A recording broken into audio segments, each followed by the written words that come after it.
Let's go back to an anime 3x3. This time we asked Suan Pro Z ProZD's. for his anime 3x3. Wow. This is the most ProZD list of all time. I mean, wow, this is not that different other than one. Oh man, I'm just happy to see Legend of the Galactic Heroes. Hell up yeah. there. Holy shit. Every time I talk to ProZD, at least once, he'll bring up Chihayafuru. Yeah, Chihayafuru is so good. He'll always bring up Chihayafuru, at least once. He is the one Chihayafuru, like, fan that will never stop. Because when you meet a Chihayafuru fan, because they will never stop talking about it. Yeah. He is the epitome of every fan I've met of Chihayafuru. Monster, Peak, Mushishi. very good. Sound Euphorium, is that? Hibike Euphonium, yeah. Euphonium. Cowboy Bebop, Shirobako, Legend of the Galactic Heroes, Bocchi. Definitely. He must have put Bocchi on just to piss you off. Probably, Okay, yeah. Can we see his reasonings for each one? Well, yeah. Sungwon had no notes other than putting a devil smiling emoji after Bocchi. I fucking knew This it. motherfucker! Wait, no. I think he actually might have given notes. Let me double check. 'Cause I feel like he definitely said something. Because I asked him. And This motherfucker putting Bocchi on his 3x3. I swear he did that just to piss you off. Yeah, though. of course he did. He left a smiling devil emoji. No, he did give no notes. He just did put the devil emoji after Bocchi the Rock. Motherfucker. He said nothing. He is a man of a few words. Yeah, he is. But yeah, he did put the devil emoji. He knows how to get my goat though. That's for sure. It's about sending a message. I will say, know? my favorite trash taste clip in recent memory is him grilling you on Bocchi the Rock. Yeah, it was funny. It was like an interrogation. Yeah, it beautiful. really was. Yeah, it was like getting like it was like when your dad found out you'd said something bad at school. Yeah. So Legend of the Galactic Heroes. I know that you've recently watched it. I don't know if you've finished it all yet, but I finished everything. So the original. I have watched a lot of the original. I think I got like 60 episodes in, and then I just ran out of time. It's about 112, I think. But this is always like the anime connoisseur's favorite anime. Yes. Yeah. Like this. This is my anime list core to the T. Yeah. Like it's highly rated. I assume justified. Yes. Oh, It's highly rated. it is one of the best space I just operas. haven't watched it. I will get around to it on my deathbed. It is long. Yeah, to be fair. it's something that you're gonna get to, like, I guess 40, and you're like, damn, I've run out of things to watch. Yeah. It's time to watch Legend of the Galactic Heroes. The sad reality of getting older and having more responsibilities is that I just have less and less time for this stuff. Yeah. And knowing that knowing deep down, I might not get around to Legend of the Galactic Heroes. It does hurt. It does sting because I would love to talk about it. Yeah. But I just know. No, I'm like, because there are a lot of shows that fill that space for me. I think the entire like fucking Gundam UC timeline, that's like my Legend of the Galactic Heroes. Where I'm like, I know, I'm not gonna get to this. I know I'm going to watch it, but it is going to be when I'm like 40, 50, retired from like It's anime retirement YouTube. list, yeah. And I'm just like, okay, I finally have time to go back and watch the OG Gundam. Totally. I mean, Legend of the Galactic Heroes, I think, is a show that everyone should experience at least once if you have the time. You're not going to have the patience unless, especially if you're a younger audience member right now. It is very heavy, very thick in its themes, but it has some fucking fantastic ideas. Some of the best character I'll get around to storytelling. it. I as promise, well. guys. I'll get around to it. Haruhi feels like a thing that is obligatory to put on the list if you're an anime fan in the early 2000s, Definitely. late 90s. Definitely. I feel like that is just like a what's the word? Like a passport stamp you have to be like, I was watching anime in the early 2000s. Would you say that Haruhi is the face of 2000s anime? Yeah, for sure. Definitely. Like fandom, anime fandom. Yeah. I think like you could have enjoyed Dragon Ball or Death Note, but I feel like Haruhi is the reason why we have so many light novel adaptations. Because this was one of the most successful light novel adaptations at the time. And it just it got a lot of, including myself, it got a lot of people into light novels because of that. Because before then I was like, what the fuck's a light novel? it always felt like the check to see if you were really into anime at the time. Because if you hadn't watched Haruhi or knew about it, like, because I hadn't watched it at the time, but I knew enough about it where I could feign my, be like, Haruhi. Is it you that watched the disappearance? Yeah, because back then it was like you weren't an anime fan if you hadn't watched Haruhi. Right. It genuinely felt like that back then. Like So you started with the end of Ava of Haruhi. Well, well, so I went to IMDb. I went to my anime list and I just saw the top of the list and the fucking disappearance was the top one and I was so fucking confused. Anyway, Bocchi the Rock.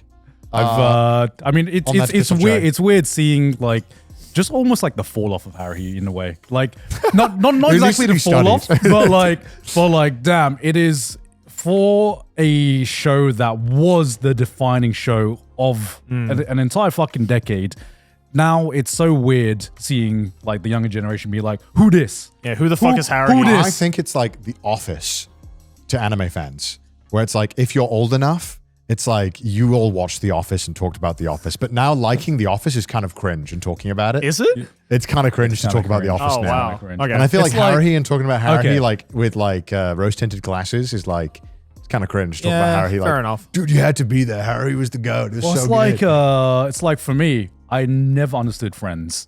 Yes, I was thinking about Friends, but I feel like Office is more apt because Well, people have turned on The Office. Office is like our generation, but I feel like Friends was the generation before Yeah, us, where yeah, like yeah. every one of my like older cousins, The Gen X. the Gen X, they're like, yo, Friends, Yeah, fucking Friends, yeah, hilarious. yeah, And yeah. there'd been so many times as a kid, I'd try to sit down and watch Friends. so fucking boring. And I'm like, this is So boring. This My is only cringe, only man. exposure to Friends is from the fact that my sister is like the biggest fan of Friends. Yeah, and she but- just continuously Yeah. watches reruns. Well, of that's Friends. why I didn't want to pick Friends, because I feel like Friends still somehow gets fans still. Yeah. Like newer fans, but Office, I feel Does like it? yeah, it does.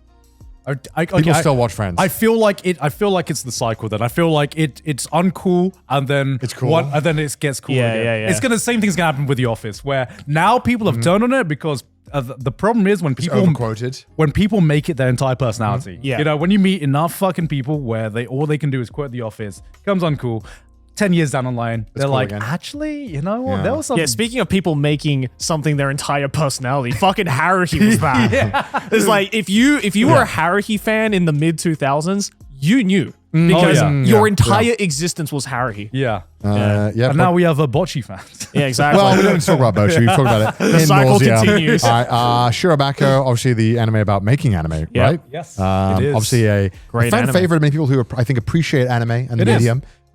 It's also just a genuinely fun show to watch as well. It's, Yeah, it's, a, I it's a think- genuinely great show. If you're at all interested in learning about anime production and love anime, Yeah. check it out. Cowboy Up, we talked about Cowboy Up. Yeah. Sound Euphorium. I've not really watched this or heard much about this. So you wouldn't like this. I'm just I'm gonna gonna be- say I'm that gonna be right real. now. I'm gonna be real. I'm just gonna say that right now. I don't know if my brain is like an AI that's been trained. I can look at the picture and I Yeah. know. Yeah. I know how they framed those high school girls Yeah. and how they all look cutesy and it's overexposed in the back. I know what I'm Yeah. getting Oh, into. it's I Kyoto don't know. Animation, right? It's So- Kyoto Animation. I'm good. And I mean, Sound Euphonium comes from the same writer as, to me, like the goat of writing the genre you fucking probably despise the most, which High school? is high school girl or just like Girls doing things. no, not girl something, just girl drama. So okay. Yeah. they I did. don't There's hate an actual women. story. I don't hate women, by the way. I just No, wanna you make this hate known. no. You don't hate women. You hate girls. No, whoa, okay, whoa. I just hate high school shenanigans. Right, right. And Well, what counts as like high school shenanigans to you? We're gonna get into that. yeah, We're- yeah. we're- What's we're your getting into definition it. of high school shenanigans? Yes, Connor. What is your definition of high school shenanigans, Connor? Like, with it just digging around, do you or feel like high schoolers don't go through real problems? real problems, real drama? Do you think that No. children should be seen and not heard? I Connor? don't Is that care. what you're saying? Yes. I don't care about like petty drama that I used to care about as a teenager. Right. You know, like if this person would talk to me or if I'd pissed them off or if this girl liked me or not. You know, it's all kind of stuff that I've don't want to re-experience. And when I see petty like things that I don't really care about. So you don't like what's the genre? Coming of age. Like Yeah, I hate where- coming of age. You don't like I that? hate coming of age. I've already come of age once. I don't want to do. I don't want to go through it again. I It was- love coming. I of age love coming stories. of age. Why? I cringe at it. No, because it's like I look at it now as an adult, especially, and I'm just like, yeah, I remember I used to feel like that. Yeah. You know? There was a brief moment of that, followed by absolute cringe of like, talk to him, talk to him. No, tell him how you feel. Sometimes coming of age it's not even about like, you know, human interactions or anything like that. It's like the emotional turmoil that the usually the high can't go school through it. I can't go student through it. goes through, which in a lot of instances, like in Hibike Euphonium, are very valid. And also, Yeah. I have like giga boy brain. I know I do. Okay, and I really struggle to understand sometimes what a high school girl's thinking because I just don't. And so, but then you know, maybe it's I don't know, maybe it's written badly, but whatever. I don't know. Maybe I've had bad Yeah, I experiences. mean, I don't know. if Yeah. the entire conflict revolves around, oh, you don't communicate your feelings correctly. That's probably just bad writing, you know? Which happens a lot, and it happens. No, it so happens does. a It lot does. in and anime. it pisses me off so much. And I know it's a trope, and I feel like, you know, that is a big determinant of just not great writing. But if there's a good coming of age story about dealing with the turmoils give it a of chance. like shit that you went through as a teenager, when you felt like, okay, the adults are not listening to what kind of problems that I had, and looking back, everyone did deal with big fucking issues, and I think a lot of adults diminish how big of an effect of like how you learn to deal with these issues will determine the kind of adult you grow up to be. You know. Also, visually speaking, it still looks fucking gorgeous. Yeah. Like, visually speaking, I think Hibiko Euphonium was like almost, I'd say, the peak of Kyoto Animation visually. Yeah. Monster obviously goated. Yeah, Monster, Gode, Chihaifu. I mean, we've talked about Yeah. that a lot with Sungwon anyway. Mushishi is just like vibe, the anime. Yeah. All I know is that is the vibe anime. It's so vibey. it I is. love it though. But solid list and very Sungwon coded. Very Yes. Sungwon. Obviously, it's his list, but Yes. this is like the most Sungwon coded Yeah. thing of all time. The newest one is Bocchi by Yes. far. It is Bocchi, which he added in just to piss me off. So. Well, it's his top man.